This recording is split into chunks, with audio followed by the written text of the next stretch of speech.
Hey guys! It's me again, Carla, and welcome to the video. So for today's video guys, yung ituturo ko sa inyo is kung paano ma-convert yung Cliqq rewards na to into cash.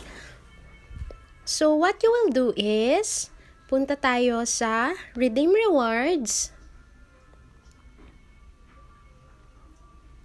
and Convert Points.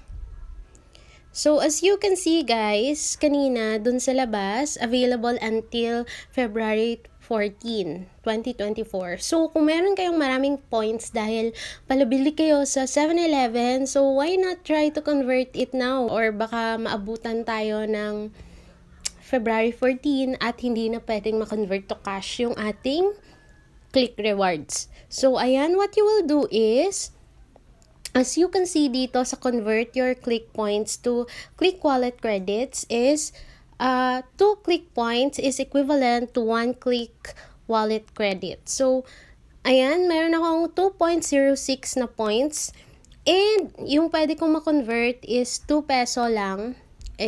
Hindi 2 peso. 2 points lang and ito yung kanyang equivalent. Equivalent niya is 1 peso. And after that, kung for example, marami kayong points, pindutin nyo lang yung plus button na to. Yan, para madagdagan siya. And now, I will try to confirm it now. So, ayan. Are you sure you wish to use 2 points to convert 1 peso Cliqq Pay credits? So, I'm gonna tap confirm. So, ayan, nag-convert na siya. Ngayon, meron na tayong successfully converted 2 points into 1 peso wallet credit. So, ayan. Intay lang tayo dahil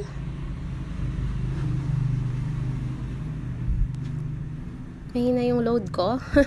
So, ayan. Dahil sa kaka-convert ko, guys, na-reach ko na yung 101 peso na Cliqq wallet. So, yan. So, sana hopefully kayo din. And pwede natin siyang mabuy sa 7-Eleven.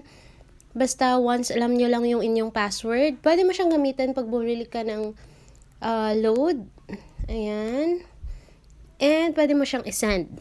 So, that's it for today's video, guys. I hope you guys did enjoy. And if you did learn something from me today, please don't forget to hit the subscribe button and continuously watch my next tutorial videos. So see you guys on my next one. Bye! Peace!